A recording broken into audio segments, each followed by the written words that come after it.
We were founded in 1994 by brothers Elliot and Jeff Popkin to honor the memory of their mother, who unfortunately passed away from breast cancer. Ellie was a great force in the community, and she volunteered for a lot of organizations, helped a lot of people despite her fight against breast cancer.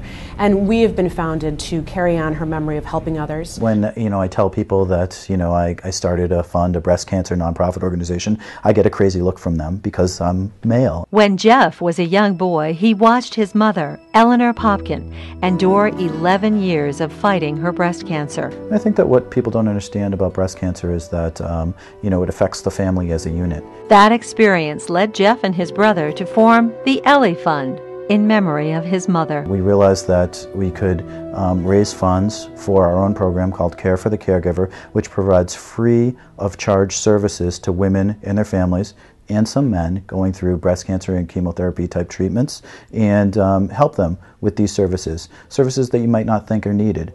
Services, things like transportation, daycare, house cleaning, pet sitting, things that are forgot about, but definitely help ease the burden on the family. Not too many people think about cancer beyond the medicine. That's the first and foremost thing you think about when you're going through cancer. But there's so much more than just going to your doctor's appointments, especially when you have a family and you have people that count on you day in and day out. And, I was so many things to so many people. Trying to take on more responsibility was very difficult, and trying to feel like I could still juggle everything and still keep that same level of commitment to my family was very important to me.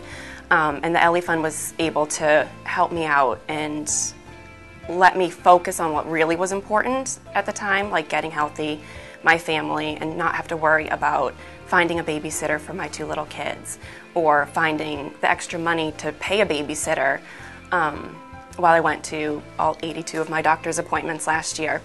They never exhausted me with lengthy paperwork or questions. They just embraced me. It's just so amazing. They just embraced me and helped me, and I never felt less of a person for receiving their help. My energy's back, my hair's back. It's a slow process, but it's definitely, life is back to normal. I'm busier now than I was even before my cancer diagnosis.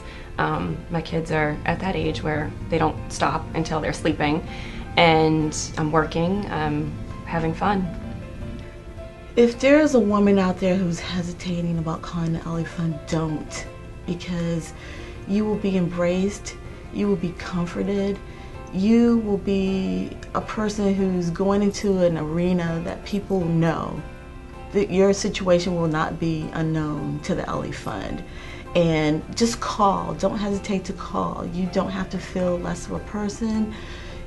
You will be embraced, and all of these people are angels. They're absolute angels who are just waiting for women like us to call and to say that we need help. It's hard for women a lot of times to say, I need help, I'm hurting, I'm in pain, I'm scared. Call. They'll be there for you. We never say no, so it's really just a matter of how much can we say yes based on how much money we have that month and how many folks need help. We know that this is something that's not going away, and either is the Ellie Fund. We're here to make a difference, and with your help, we certainly will.